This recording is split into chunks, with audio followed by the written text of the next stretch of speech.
Bonjour à tous, voici la deuxième vidéo sur les fonctions linéaires.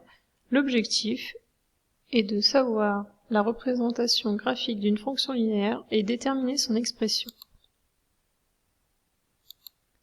La représentation graphique d'une fonction linéaire est une droite qui passe par l'origine. Exemple, ici on a bien une droite qui passe par l'origine du repère, donc c'est bien une représentation graphique d'une fonction linéaire. Si quand tu regardes la droite bleue ici, on la regarde de gauche à droite, si elle est dirigée vers le bas, ça veut dire que le coefficient de la fonction linéaire, je te rappelle qu'une fonction linéaire a pour expression f de x est égal à ax, donc ça veut dire que si elle est dirigée vers le bas, son coefficient est négatif.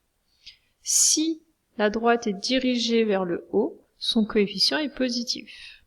Donc ici, si nous reprenons le premier exemple, le coefficient de la fonction linéaire qui est ici est négatif. Lire sur le graphique, l'image de 3, l'antécédent de -2, donner l'expression de g de x. Voici les trois objectifs à savoir faire à partir d'un graphique. Donc ici nous avons une droite qui passe par l'origine, donc c'est bien une représentation d'une fonction linéaire. L'image de 3. Je cherche l'image de 3. Ça veut dire que 3 est un antécédent. Donc 3 est la valeur de x. Je te rappelle que l'axe des abscisses est ici. X, ici, tu le vois. Et cela correspond également à l'axe des antécédents. Ici, nous avons l'axe des images, l'axe des ordonnées. Pour lire l'image de 3, ça veut dire que 3 est un antécédent. Je vais donc le prendre sur l'axe des antécédents. Je vais aller à la rencontre de la droite, et ensuite, je vais aller lire son image. L'image de 3 est 6 par la fonction g.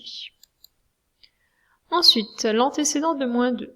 Donc si je cherche l'antécédent, ça veut dire que -2 est l'image. Donc je prends -2 sur l'axe des images, et je vais à la rencontre de la droite.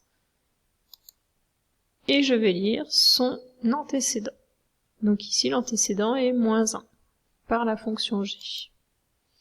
Donner l'expression de g de x. Pour donner l'expression de g de x, c'est comme nous avons fait dans la vidéo précédente. Il nous faut commencer par déterminer les coordonnées d'un point. Donc ici, je prends par exemple le point d'abscisse 3, et d'ordonnée 6. Je l'appelle B. Donc on prend le point B de coordonnées 3 et 6. Cette notation-là, B de coordonnées 3 et 6, signifie que G de 3 est égal à 6. D'accord ? Une fois que tu as fait ce lien, en fait, on revient à ce qu'on a fait sur la vidéo précédente. On sait que G est une fonction linéaire, car c'est une droite qui passe par l'origine, donc sa forme est g de x est égal à ax. J'exprime donc g de 3 en fonction de la définition. G de 3 est égal à a fois 3, mais je sais que g de 3 est égal à 6, par ma lecture graphique que j'ai fait ici. Donc a fois 3 est égal à 6, c'est une équation, je cherche a, je divise des deux côtés par 3, cela me donne a est égal à 2. Le coefficient est donc 2, g de x est égal à 2x.